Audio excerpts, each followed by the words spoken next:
Uppal police station ఆధ్వర్యంలో జనవరి 13 నుంచి 24 వరకు జాతీయ రోడ్ భద్రతా మహోత్సవాలలో భాగంగా కార్యక్రమం పాల్గొన్న Malkajgiri ACP Chakrapani, road safety DCP Manohar, traffic DCP Srinivas తదితరులు రోడ్ ప్రమాదాలలో అతి చిన్న వయసులో ప్రాణాలు కోల్పోతున్నారు. రోడ్ సేఫ్టీ సూచనలు పాటించాలి అని పోలీసులు తెలిపారు. మనకందరికీ తెలుసు చట్టాలు, కానీ మనం ఫాలో కాము. హెల్మెట్ పెట్టుకోవాలి, రైడరు అండ్ పిలియన్ రైడర్ కూడా పెట్టుకోవాలని కొత్తగా సెంట్రల్ గవర్నమెంట్ రూల్ చేసింది. కానీ చాలామంది పెట్టుకోరు. చిన్న చిన్న నెగ్లిజెన్స్ మన యొక్క అజాగ్రత్త వల్లనే యాక్సిడెంట్స్ అవుతున్నాయి. తర్వాత ఆపోజిట్ డైరెక్షన్ నడపడము, ఆ యూటర్న్ ఎక్కడో ఉంటుంది, అంత దూరం ఏం పోతామని ఆపోజిట్ డైరెక్షన్ నడపడము, రోడ్ల మీద అడ్డగోలుగా పార్కింగ్ చేసి హెల్మెట్ లేకపోవడం, డ్రంక్ అండ్ డ్రైవ్, తాగి బండ్లు నడపడం, ఇవన్నీ కూడా మనకు తెలుసు. యాక్సిడెంట్ చేయొద్దు, చట్టాలు ఉన్నాయి. కానీ అందరూ కూడా ఫాలో కాకపోవడం వల్ల యాక్సిడెంట్స్ అవుతున్నాయి. అందరూ కూడా అదే మీకు తెలిసి కంపల్సరీ మీరు ఫాలో అవుతూ అందరికీ, పిల్లలకు అందరికీ కూడా చెప్పి ట్రాఫిక్ రూల్స్ ఫాలో కావాలని కోరుకుంటున్నాను. అట్లాగే గోల్డెన్ అవర్ చెప్పారు. యాక్సిడెంట్ అయిన వితిన్ 1 అవర్ లోపల విక్టిమ్స్ ఎవరైతే ఉన్నారో వాళ్ళను నియరెస్ట్ హాస్పిటల్ తీసుకెళ్ళాలి. దీనికోసం సెంట్రల్ గవర్నమెంట్ ప్రోత్సాహక బహుమతి అనౌన్స్ చేసింది. 25,000 రూపీస్ అలా తీసుకుపోయిన వాళ్ళకు ఇస్తారు. అదంతా కూడా గుర్తుపెట్టుకొని తొందరగా తీసుకెళ్లి గోల్డెన్ అవర్లో ప్రాణాలు రక్షించాలని కోరుకుంటున్నాను. మాకు మీటింగ్ సమయం లేదు. ఇంత మీ అందరికీ తెలిసిందే. ముఖ్యమైన విషయం తెలుసుకోవాలి.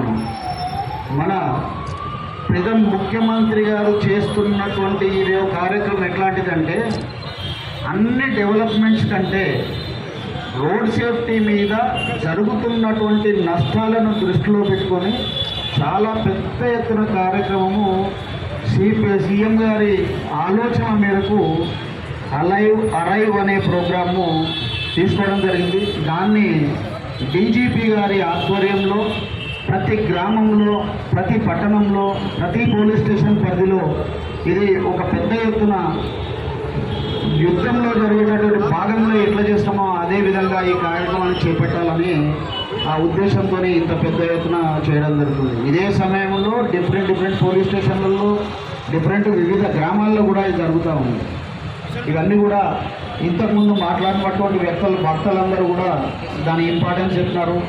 ప్రమాదాలు ఎన్ని అవుతున్నాయి, అన్ని ప్రమాదాల కంటే రోడ్డు ప్రమాదాల విషయంలో ఎన్ని ఎక్కువ ప్రమాదాలు అవుతున్నాయి, ఏమేమి జాగ్రత్తలు తీసుకోవాలా, ఎందుకు తీసుకోవాలని నేను రెండే విషయాలు చెప్తాను.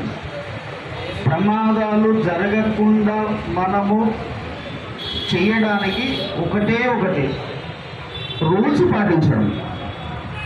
అవన్నీ కూడా మనం హరీబరిపోతుంటాము. ఏంది పోలీసు వాళ్ళు సతాయిస్తున్నారు, లేకపోతే ఇంకో ఇది చేస్తున్నారు, ఫైన్లు వేస్తూ ఉన్నారు.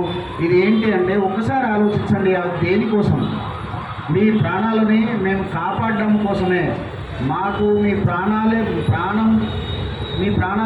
మంచిగా ఉండాలనే ధ్యేయం తప్ప ఈ ఎన్ఫోర్స్మెంట్ ముఖ్యం కాదు. మర్డర్ కేసులలో లాస్ట్ ఇయర్ మొత్తం ఒక 800 మంది చనిపోతే, అందులో రోడ్డు ప్రమాదాలలో దాదాపుగా 8,000 మంది చనిపోయారు. 7,500 మంది నుండి 8,000 మంది చనిపోయారు. కాబట్టి ముఖ్యంగా ప్రజలు గుర్తుంచుకోవాల్సింది ఏమంటే, రోడ్డు ప్రమాదాలు నివారించాలంటే రోడ్డు భద్రతలో ఏవైతే సూచనలు, పోలీసు వారు ఇచ్చే సూచనలు, సలహాలు, తర్వాత రూల్స్ పాటించాలి. రోడ్ రూల్స్ పాటిస్తే ఎవరికి యాక్సిడెంట్ కాకుండా ఉంటాయి. మీకు అందరికీ తెలిసిందే, మనం చూస్తూ ఉన్నాము. ఇప్పుడు సంక్రాంతి పండగ ఉన్నది. మీ రోడ్లని ఎట్లా కిక్కిసిపోయాయో, మీరు అంతా హైవేలు ఎంత కిక్కిసిపోయాయో చూశారు మీరు. కాబట్టి ప్రజలంతా సురక్షితంగా మీరు డ్రైవ్ చేసుకుంటూ వెళ్ళి మీ ప్రాంతాలకు, మీ ఊళ్ళకి చేరుకొని మనం సుఖంగా, సంతోషంగా మనం సంక్రాంతి పండుగ నిర్వహించుకొని మళ్ళీ తిరిగి మన ఇళ్ళకి తిరిగి వచ్చి, హైదరాబాద్కి తిరిగి వచ్చి మన కార్యక్రమాల్లో, మన ఉద్యోగాలు ఉంటాయి, మన వ్యాపారాలు ఉంటాయి, అన్నీ మనమంతా సంతోషంగా చేసుకోవాలని మేమంతా మా పోలీస్ డిపార్ట్మెంట్ తరఫు నుంచి కోరుకొని మీ అందరికీ మళ్ళీ తిరిగి శుభాకాంక్షలు చెప్పి మీ అందరికీ తెలుస్తుంది.